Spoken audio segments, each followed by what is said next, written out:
dengan muka tak tahu malunya tuan-tuan, dan dia mengaku dia tak tahu malu, dia tak kisah dia dituduh menjilat balik.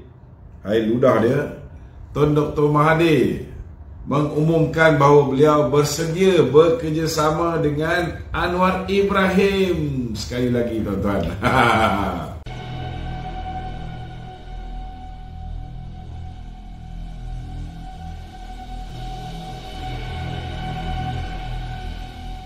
Kita tengok Anwar kena kencing 2 kali dah.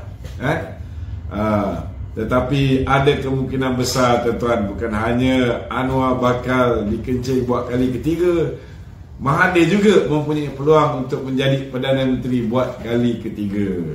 Siapa kencing siapa yang akan kena kencing, kita belum tahu lagi.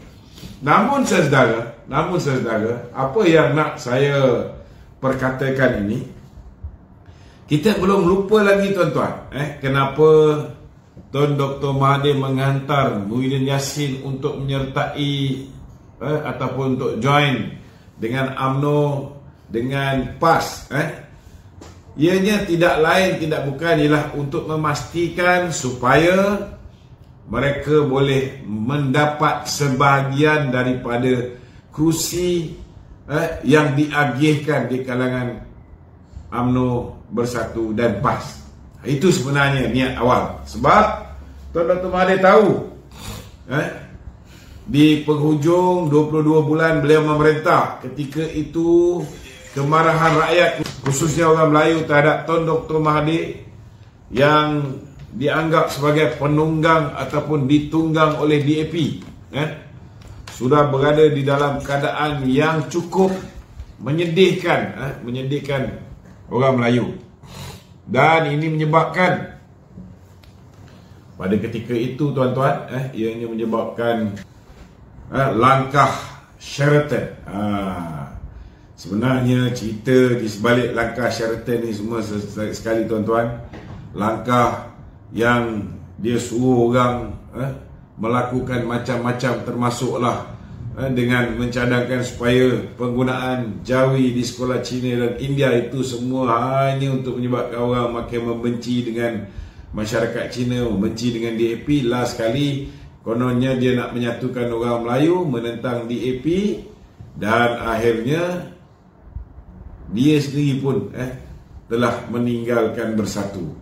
Dan dia teruskan, dia suruh Muhyiddin Yassin meneruskan usaha dia menarik keluar undi Melayu, parti PPBM daripada Pakatan Harapan dan bergabung bersama dengan PAS, bergabung bersama dengan UMNO, bergabung bersama dengan GPS.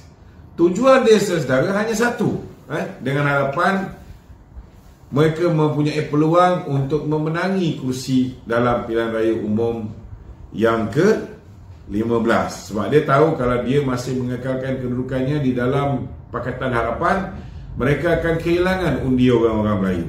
Jadi cara untuk memastikan mereka boleh dapat undi orang Melayu ialah dengan memastikan daripada 122 kursi kawasan Melayu yang ditandingi oleh UMNO dulu, sebahagiannya dapat diagihkan. Harapan mereka daripada 122 kursi yang UMNO tandingi, 26 bagi kepada PAS, tinggal 96. Daripada 96 ni, kalaupun dia tak dapat separuh, kalau dia bagi UMNO 50 pun, setidak-tidaknya dia ada 46 kursi.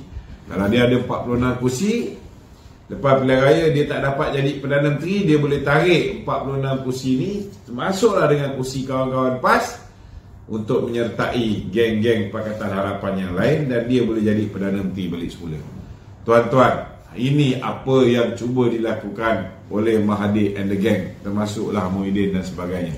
Namun saudara, Allah Ta'ala tu Maha Adil. Hari ini dia dah tahu usaha untuk merampas kursi daripada UMNO dengan menyertai konon-kononnya kerjasama politik dengan UMNO, dengan PAS, gagal. Maka hari ini dia cuba nak mencuri kerusi Pakatan Harapan. Yang ni seronok tuan-tuan. Sebabnya Dia orang tak tahu bahawa Pakatan Harapan pun dah selesai dah, lebih kurang hampir selesai proses pengagihan kursi. Ada kursi di kawasan Melayu, calon PKR akan bertanding. Ada kursi di kawasan Melayu, calon PAN akan bertanding. Hari ni Mak Sabu pun dah gembira, banyak kursi yang ditawarkan kepada parti PAN untuk ditandingi. Lebih banyak daripada pilihan raya umum 2018. Sebab dulu mereka terpaksa bagi 55 kursi tuan-tuan.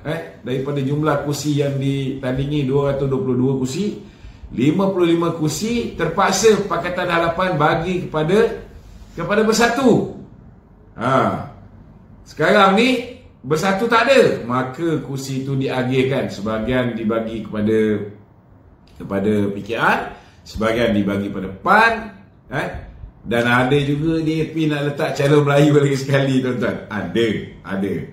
Jadi PAN pun dah gembira, PKR pun dah gembira. Tiba-tiba hari ini saudara, disebabkan dah tahu nak dapat tarik kursi daripada UMNO, nak curi kursi daripada UMNO gagal, hari ini Mahathir menggunakan satu lagi attempt untuk menipu Pakatan Harapan dengan cubaan untuk mencuri pula kursi Pakatan Harapan.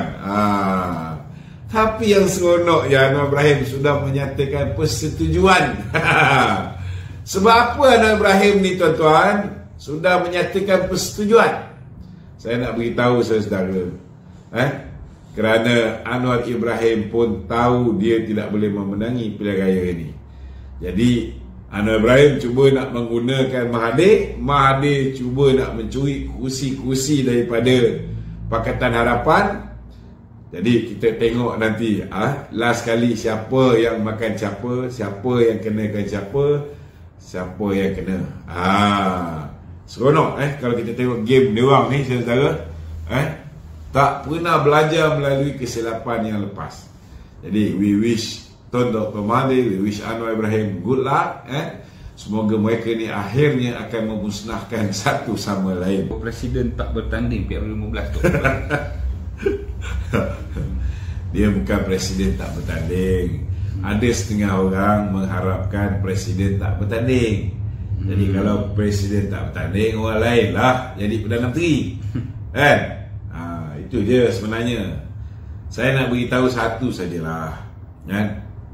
Presiden dah buat kerja, macam-macam kerja dia buat. Dan walaupun dia sibuk macam mana, berjumpa orang yang nak berjumpa dia ni beribu orang. Cuba bayangkan ada 500 lebih Dewan Undangan Negeri, ada 222 kawasan parlimen, setiap kawasan parlimen tu pula, setiap Dewan Undangan Negeri tu pula lebih daripada seorang yang nak jadi calon. Jadi cuba bayangkan yang datang melobi dan sebagainya ni beribu orang. Itu sebab kalau ada orang yang nak jumpa presiden tak dapat apa semua, kena faham lah. Dan dalam masa sibuk macam mana sekalipun, dia tak pernah tinggal daripada balik ke kawasan Bagan Datuk. Baru ni pun dia balik, baru ni pun dia bawa PM turun, walaupun PM tersasul nak jadi presiden UMNO. Tetapi dia menjalankan kerja dia, jaga kawasan, ziarah kubur dan macam-macam, bagi bantuan tu, bagi bantuan itu, bagi bantuan ini. Jadi kalau orang masih lagi dengar sinar hairan ke, kita tak boleh nak kata apa. Biarlah dia orang seronok memainkan isu ni. Sebab apa? Sebab apa dia orang ni sebenarnya, dia orang mengharap sangat Datuk Seri Zahid tak bertanding. Kena faham kenapa dia orang harap Datuk Seri Zahid tak bertanding. Sebab dia orang nampak Datuk Seri Zahid je lah yang paling susah untuk dia tumbangkan.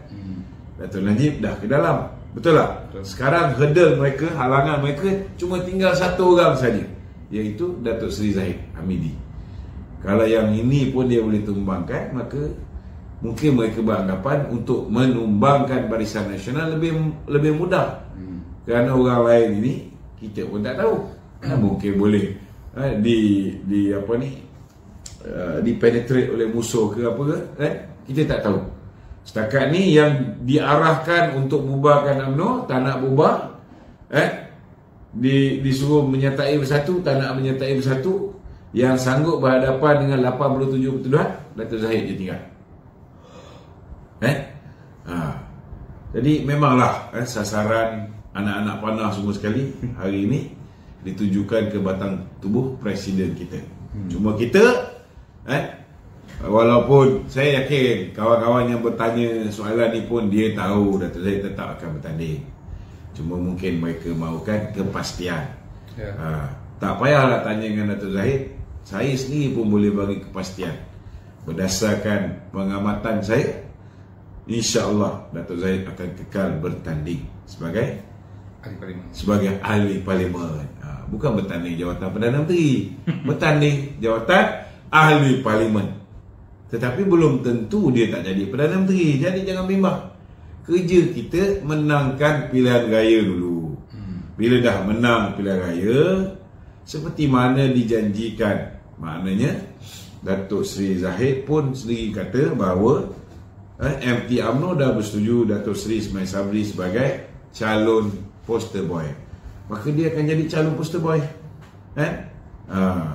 Kemudian bila lepas pilihan raya, jika diizinkan Allah, BN mempunyai jumlah majoriti, ada simple majority, sama ada kita dapat simple majority secara bersendirian atau dengan bantuan daripada GPS di Sarawak. Ini lepas pilihan raya baru kita tahu. Kalau katalah kita berjaya membentuk satu pasukan untuk mentadbir Malaysia, orang yang akan dipanggil oleh baginda tuanku ialah Datuk Seri Zahid.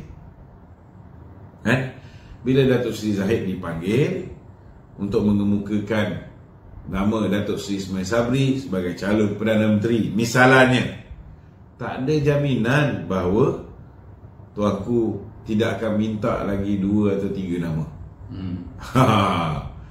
Itu sebab tak payah kita nak bincang isu ni.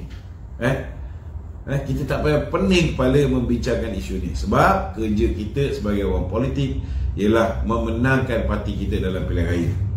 Kerja ke bawah duli tuanku ialah memilih siapa yang difikirkan boleh menjaga negara, boleh menggalas tanggungjawab untuk mentadbir negara sebagai Perdana Menteri. Biarlah Yang di-Pertuan Agong membuat keputusan. Kerja kita menangkan dulu parti. So tak payah fikir benda ni.